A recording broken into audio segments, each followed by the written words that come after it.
大家好，欢迎来到三叔的频道。今天小朋友们又想吃方便面了，我提议换个新鲜的吃法吧。小朋友们很期待。这不是芝士方便面，这披萨方便面好不好？我天，这里边有这件方便面啊！先烧上一锅水，趁这功夫来处理些配料。还是2根火腿肠，今天不切丝了，换个方式，都切成火腿肠小丁。然后再准备1根尖椒，直接切成圆环。还有西兰花呢，正好水开了，加点盐，加点油，把西兰花先焯一下水，1分钟就可以了。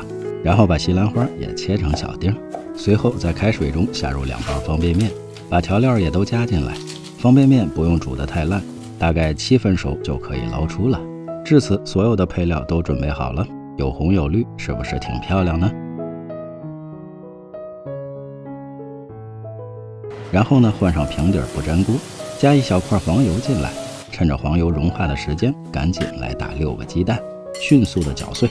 油热之后，把鸡蛋液倒进锅里，这个过程还是始终保持小火，慢慢的鸡蛋液开始凝固。此时呢，把煮熟的方便面加到鸡蛋饼上，尽量的均匀摊开，然后撒上西兰花，把尖椒也都加进来。今天这尖椒有点辣，所以呢只覆盖1半。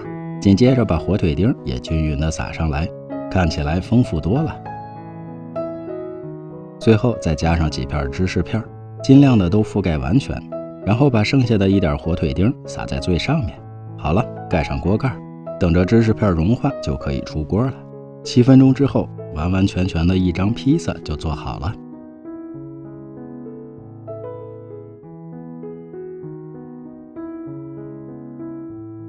鲜嫩的芝士承载着小火腿丁，下面还有方便面和煎蛋，各种香味混合在一起，赶紧出锅吧。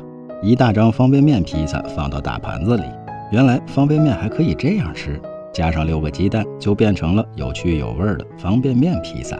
制作简单，营养多样，好看又好吃。好了，赶紧开吃吧。同一个厨房，不同的主张，有什么问题请留言，欢迎转发点个赞。最后别忘了下期内容更精彩，记得关注三叔，我们不见不散。这里面都有什么呀？最后芝士又变多了，看不出来。这上边的香肠丁我发现了，这儿又跑出来了个西兰花。还有什么？还有，看这怎么这么像青椒啊？这就是青椒吧？对，还有什么？我看看这缝里啊，方便面怎么跑里边去了？把它塞里边了。啊！我发现披萨里还有方便面。快吃吧，饿了吧？